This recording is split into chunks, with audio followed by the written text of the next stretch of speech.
बिस्मिल्लाहिर्रहमानिर्रहीम। हमारा इख्तिताम सूरतुल स्वात की 21 नंबर आयत पर हुआ था। यहाँ तक अल्लाह पाक ने फरमाया था, वो एक ख़बर जो अल्लाह पाक ने दी कि क्या पहुँची आपको ख़बर झगड़ने वालों की, वो दीवार फांद कर आए। यानी कि जब दाऊद अलैहिस्सलाम के पास दो झगड़ने वाले आए थे, जबकि दाऊद अलैहिस्सलाम इबादत खाने में मौजूद थे, तो यहाँ से वो जिक्र चला तो अल्लाह पाक ने फरमाया इस दखलू, जब वो दाखिल हुए अला दाऊदा, दाऊद अलैहिस्सलाम के पास, फफाज आ मिन हूँ, तो वो घबरा गए उनसे। यानी कि वो इस तरह मतलब तेज़ी से आए, या जो भी आप कह सकते हैं। तो जब वो आए तो दाऊद अलैहिस्सलाम वक्ती उनसे ऐसे जैसे घबराहट ली उनसे, तो ऐसे घबरा गए उनसे। कालू कहने लगे ला तखफ खस, वो कहने लगे आप डरिए मत, आप हमसे यानी कि खौफ मत कीजिए। तो हाल उनका ये था कि खसमाने बगा बादुना अला बादिन फहकुम बैनना बिल हक्के वला तुश्तित वह देना इला सवा इस सिरात। तो वो जब यानी कि वो दोनों आ गए झगड़ने वाले, तो उन्होंने पहले तो कहा कि आप जनाब डरिए नहीं, ज्यादती किए हम में से बाज ने बाज पर, तो आप फैसला कर दीजिए हमारे दरमियान हक के साथ, और आप ना इंसाफी ना करें, और आप रहनुमाई करें हमारी सीधे रास्ते की तरफ। यानी कि वो दोनों, उनका कोई आपस में मामला था। चूँकि दाऊद अलैहिस्सलाम बादशाह थे, तो वो अपना एक वो फैसला लेकर, अपना केस लेकर दाऊद अलैहिस्सलाम के पास हाजिर हुए। तो उन्होंने जो बयान किया कि हम में से बाज के ऊपर जो है ना वो मतलब नाइंसाफ़ी कर रहा है, तो आप हमारे दरमियान फ़ैसला कीजिए इंसाफ के साथ। इन्ना हाजा, तो उनमें से एक ने कहा कि ये जो है मेरा अखी, ये मेरा भाई है। लहू तिस्उन व तिस्ऊना नअजतन वलिया नअजतुन वाहिदतुन फ़क़ाला अकफिलनीहा व अज़्ज़नी फ़िल खिताब। अच्छा, अभी वो जो भाई था उसने केस पेश किया और उसने कहा कि ये मेरा भाई है, इसके पास 99 दुम्बियाँ हैं, 99 दुम्बियाँ हैं इसकी, और मेरे पास एक दुम्बी है। तो इसने कहा कि हवाले कर दे मेरे इसको, यानी कि इस दुम्बी मेरी, ये अपनी दुम्बी भी मुझको दे दे। और इसने दबा लिया मुझे गुफ्तगू में, यानी कि ये गुफ्तगू में भी बहुत तेज़ है, और इसने मुझसे इस तरह किया कि मेरी एक दुम्बी वो लेना चाह रहा है। यानी कि ये जो केस उन्होंने उस अपना दाऊद अलैहिस्सलाम के सामने रखा। तो काला कहने लगे, यानी कि दाऊद अलैहिस्सलाम ने कहा लक़द ज़लमा का बिसुआले नाजतिका इला निआजही व इन्ना कथीरम मिनल खुलाता इन लयबगी बादुहुम अला बादिन इल्लल्लज़ीना आमनू व अमिलुस सालिहात व कलीलुम मा हुम। तो दाऊद अलैहिस्सलाम ने पहले तो ये तज़किरा किया, उन्होंने कहा कि बिलाशुबा इसने जुल्म किया है इस मुतालबे पर। यानी कि जो मुतालबा कर रहा है ये भी ही बेइंसाफ़ी का मुतालबा है कि एक दुम्बी है तुम्हारी, उसके 99 हैं, ये भी ये लेना चाह रहा है। तो ये मुतालबा ही जो है वो नाइंसाफ़ी का है, जो तेरी दुम्बी वो अपनी दुम्बियों की तरफ लेना चाहता है। और बिलाशुबा यहाँ जो अहम एक नसीहत की बात उन्होंने फरमाई कि बिलाशुबा अक्सर शरकतदार जो होते हैं, यानी कि जो भाइयों के भाई होते हैं, या जो एक मतलब कज़न वगैरह होते हैं, ये शरीका जिसको बोलते हैं हमारे। तो हज़रत दाऊद अलैहिस्सलाम ने कहा कि बेशक अक्सर जो शरीके होते हैं वो क्या करते हैं, यकीनन ज़्यादती करते हैं बात के ऊपर। यानी कि इनकी कैफियत ये है कि अक्सर दफ़ा ये होता है कि भाई से भी ज़्यादती कर रहा होता है, कज़नों से ज़्यादती करते हैं, लेन देन के जो शरीका जो उनकी जायदादें होती हैं उनके अंदर। तो आज भी हमारे यहाँ ये हम देख रहे हैं, जैसे कि बहनों का हिस्सा लोग खा ही जाते हैं, ठीक है ना जी। बहनों को जनाब वो भाई भी बहन ही वापस कर देती हैं। देखिए अल्लाह पाक ने हिस्से मुकर्रर किए हुए। अक्सर क्या होता है अभी कि मतलब शादी हो गई है, लड़की चली गई अपने मतलब पेके, تو وہاں جو اس کے مطلب سسرال والے ہیں وہ انہی میں مگن ہو رہی ہے، لیکن جب وہ اس کا والد فوت ہو گیا تو اس کے اگر کوئی بھائی بہن ہے تو وہ انہی کو ڈونیٹ کر دیتی ہے، اپنے بچوں کے لیے بھی وہ لے کر آنا مطلب اس کو سوچتی بھی نہیں۔ ایسا اکثر ہو رہا ہے، یا اکثر لوگ ہی بہنوں کو نہیں دے رہے ہوتے۔ تو یہ سارے معاملات جو ہیں یہ ظلم پر مبنی ہے، بے انصافی پر مبنی ہے۔ اللہ پاک نے انصاف کا فیصلہ اپنی کتاب میں فرما دیا۔ اللہ پاک نے اپنی کتاب میں تمام جو حصے دار ہیں وہ سارے مقرر فرما دیے، تو لہٰذا ان کو ان کے حقوق دینا یہ ایک انصاف کی بات ہے۔ تو خیر یہی بات جو انہوں نے کہی کہ اکثر جو ہیں وہ شریکے جو ہیں وہ ایک دوسرے کے اوپر ناانصافی کرتے ہیں، سوائے ان کے جو ایمان لائے اور انہوں نے عمل نیک کیے، یعنی کہ سوائے ان لوگوں کے جو پر ایمان ہیں، جو پورے ایمان والے ہیں، جو جانتے ہیں کہ یہ اللہ پاک کے دیے ہوئے حقوق ہیں اور ان میں وہ زیادتی نہیں کرتے، یعنی کہ وہ اس وجہ سے کیونکہ اللہ کا خوف ہے ان کے اندر، اللہ کے اوپر پورا ایمان رکھتے ہیں، اور یہ یقین ہے کہ جو اللہ پاک نے مطلب ہمارے لیے وہ مقرر کر دیا وہی ہمارے لیے، وہی ہمارا حق ہے، اس کے علاوہ ہمارا کوئی حق نہیں۔ اور بہت کم ہے وَقَلِيلٌ مَّا هُمْ، اور بہت کم ہے وہ جو ہے جو وہ وَظَنُّوا جو وہ ہیں، یعنی کہ وہ بہت کم ہے۔ وَظَنَّا داؤد أَنَّمَا فَتَنَّاهُ فَاسْتَغْفَرَ رَبَّهُ وَخَرَّ رَاكِعًا وَأَنَابَ۔ تو ہوا یہ، یعنی کہ یہ جب فیصلہ وہ داؤد علیہ السلام فرما چکے تو سمجھ گیا داؤد علیہ السلام کہ یقیناً ہم نے امتحان لیا ہے اس کا، چنانچہ اس نے بخشش مانگی اپنے رب سے اور وہ گر گیا رکوع کرتا ہوا اور اس نے رجوع کر لیا۔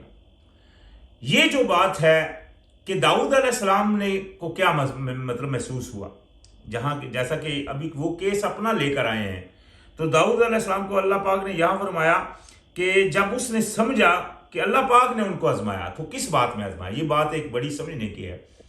اس کی تھوڑی بہت تحقیق اگر ہم کرتے ہیں تو تورات میں یہ بات ہمیں ملتی ہے کہ داؤد علیہ السلام کا یہ واقعہ تورات میں مینشن ہے باقاعدگی سے، بلکہ ہوا یوں ہے کہ ایک عورت تھی، لڑکی جو کہ شادی شدہ تھی۔ داؤد علیہ السلام ایک دفعہ جو کہ تورات میں مینشن ہے، میں وہ واقعہ بھی سنا رہا ہوں۔ تو داؤد علیہ السلام ایک دفعہ اپنی چھت کے اوپر چڑھے تو انہوں نے اس عورت کو دیکھا، وہ عورت شادی شدہ تھی، تو داؤد علیہ السلام کو وہ بھاگ گئی، اور داؤد علیہ السلام نے اس کے خامد کو جو کہ ایک جنگ کے اوپر تھا وہاں اپنے اس سپہ سالار کو پیغام بھیجا کہ یہ واپس نہ آئے۔ ویسے تو یہ بات ابھی تورات میں ہے، کہاں تک سچ ہے یہ اللہ جانتا ہے، لیکن اللہ پاک نے چونکہ یہاں ایک چیز جو مینشن کی ہے، چونکہ وہ بھی دمبیوں کی ملکیت تھی، تو داؤد علیہ السلام کے پاس اپنی بیویاں تھی موجود تھی، اس کے بعد وہی ایک بیوی تھی۔ خیر وہ بندہ پھر وہاں مارا گیا یا جو بھی ہوا، واپس یہ جو عورت تھی یہ داؤد علیہ السلام کی بیوی بنی۔ تورات میں مینشن ہے کہ سلیمان علیہ السلام اسی عورت سے پیدا ہوئے۔ تو خیر اللہ جانتا ہے، لیکن جب یہاں جو لکھا ہے کہ جب ان کو پتہ چلا کہ اللہ پاک نے ان کو فتنے میں ڈالا تو چنانچہ انہوں نے اپنی بخشش مانگی اور اللہ کے سامنے رکوع میں ہوئے اور اللہ کی طرف رجوع ہو گئی۔ تو فرمایا فغفرنا لہو، تو معاف کر دیا ہم نے اسے، ذالکا اسے یعنی کہ اس سے وہ، وَإِنَّا لَهُ عِندَنَا لَزُلْفَىٰ وَحُسْنَ مَآبٍ، اور بے شک اور بلا شبہ اس کے لیے ہمارے پاس یقیناً قرب کا مقام اور اچھا ٹھکانہ ہے۔ یعنی کہ داؤد علیہ السلام کا اللہ پاک نے اچھا ٹھکانہ بھی بنایا۔ اللہ پاک نے ان کو اس سے پہلے بہت ساری آزمائشیں دی، یہ جو ہم اگر تورات پڑھے تو ہم کو پتہ چلتا ہے کہ ان کی اکثریت زندگی کا حصہ وہ اس وجہ سے، چونکہ انہوں نے اللہ کے راستے میں مطلب جنگ کی تھی اور جنگ میں ان کی کامیابی ہوئی تھی، وہ بہادر رہے تھے، اور اس بہادری کی سزا ان کو یہ ملی کہ وہ جو طالوت بادشاہ تھے ان کو یہ بات بری لگی اور ان سے وہ جیلس ہوئے، جیسا کہ تورات میں آتا ہے، تو ان کے وہ جان کے درپے ہو گئے اور وہ اس دور میں بھاگتے رہے یہاں تک کہ وہ جنگلوں میں رہے، پہاڑوں میں رہے، اور مطلب وہ بہت لمبا عرصہ جس میں وہ زبور بھی ان کے اوپر نازل ہوئی، جو شاعری انہوں نے وہاں کی وہ ساری زبور میں مطلب وہ لکھی ہوئی ہے۔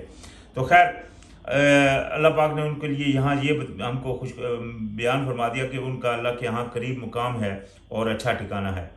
وجعل یا داؤد کہا اللہ پاک نے، اے داؤد इन्ना जअलना का खलीफतन फिल अर्द, बेशक हमने बनाया आपको खलीफा। खलीफा का मतलब कायम मकाम आपको बनाया। अल्लाह पाक ने उनको फरमाया कि मैंने आपको खलीफा बनाया ज़मीन में। फ़हकुम बैनन नास बिल हक़, और तो लिहाजा फैसला कीजिए लोगों में हक का, इंसाफ का। वला तत्तबिउ बिल अहवाए, और ना पैरवी कीजिए उनकी ख्वाहिश की। यानी कि आप जब फैसला करने लगे तो आप ये नहीं देखें कि किसके खिलाफ है, चाहे आपका माँ है चाहे आपकी बाप है, कोई भी है, जो भी है, आप फैसला करने लगे तो आपने हक का फैसला करना है।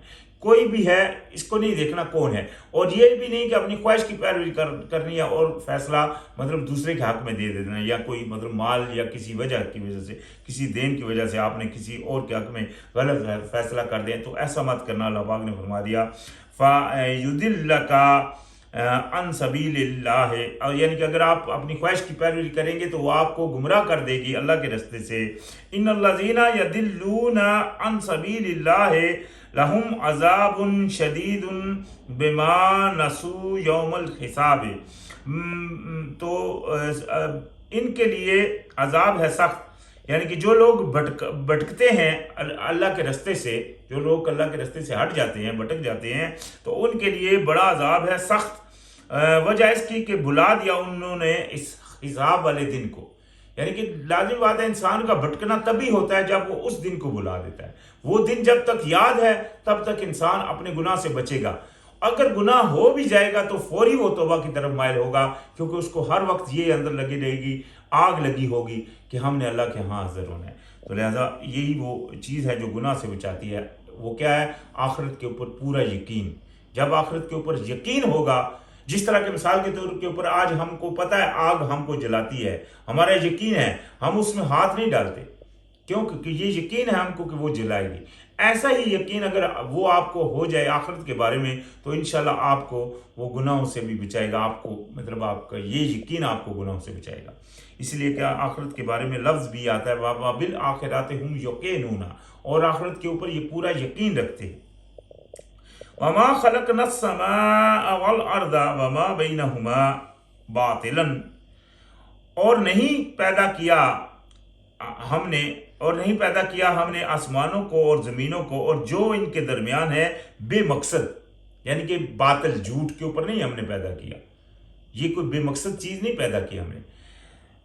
ज़ालिका ज़न्नुल्लज़ीन कफ़रू, ये तो ख्याल है सिर्फ उनका जो इनकारी हैं कि ये ऐसे ही बना है, बस जिंदगी जियो, खाओ पियो, ऐश करो, ऐसी बात। ये सिर्फ उन लोगों का ज़हन है जो इनकारी हैं, यानी कि जो अमलन इनकार कर रहे हैं या जो फेलन इनकार, ये उनका ख्याल है।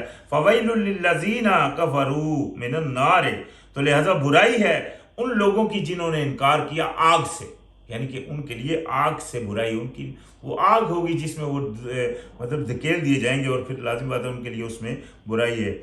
अम नजअलुल लज़ीना आमनू व अमिलुस सालिहात कल मुफ़सिदीन फिल अर्द, अल्लाह पाक ने फरमाया क्या हम कर देंगे उन लोगों को जो ईमान लाए और अमल नेक करते रहे फसाद फैलाने वालों की तरह। यानी कि एक बंदा वो है जो ईमान लाया और अल्लाह के रास्ते के ऊपर मुकम्मल चल रहा है, एक वो है जो मुफसद बने हुए, अल्लाह के दीन को फेंका हुआ है। आज कौन सबसे बड़े फसादी कौन है? जो अल्लाह की बात नहीं मान रहे वही फसादी है। लाजिम बात है, वो जो अल्लाह की बात नहीं मान रहा, तो चाहे वो अपने अकायद के मुताबिक सही अमल कर रहा है, वो अमल उसका रॉन्ग है। क्यों? क्योंकि उसमें इस्लाह नहीं है अल्लाह की। तो सबसे इस्लाह के ऊपर जो मबनी बात है वो सिर्फ अल्लाह की। आज मिसाल के तौर के ऊपर आप किसी फौज के अफसर को ले ले या किसी प्रेसिडेंट को ले ले, वो क्या कहेगा कि वो फसाद कर रहा है? वो तो कभी नहीं कहेगा। वो कहेगा नहीं, मैं तो बहुत बड़ा इस्लाह करने वाला हूं। लेकिन सबसे बड़ा मुफसद वही है। क्यों? क्योंकि उसने अल्लाह का भेजा हुआ कानून पीछे कर दिया, जो कि दुनिया के लिए बहुत ही पुरअमन कानून था। मिसाल के तौर के ऊपर चोर की सजा है अल्लाह पाक ने रखी है, हाथ काट डाला। तो अगर कोई चोर को पता हो कि मेरा हाथ काटा जाएगा तो वो चोरी कभी नहीं करेगा। लेकिन इन लोगों ने उस सजा को खत्म कर दिया और अपनी सजा बना ली 3 साल। अभी 3 साल जिसको भी पता है चोर को, वो चोरी भी करेगा, अंदर जाकर फिर बड़ी गैंग बनाकर फिर निकलेगा, फिर चोरी करेगा। तो ये इसका क्या मतलब है कि फसादी वो है जिन्होंने ऐसे कानून बना लिए जिससे जुर्म रुक नहीं रहा बल्कि बढ़ रहा है। तो लिहाजा اللہ پاک نے فرمایا کہ اللہ پاک ان کو اس طرح کر دے گا جو زمین میں فساد کرتے ہیں. ام نجعل المتقین کالفجارا، کیا ہم کر دیں گے پرہیزگاروں کو بدکاروں جیسا؟ تو ایسی بات نہیں ہے. یہ بات بالکل سٹاپ کرے، بالکل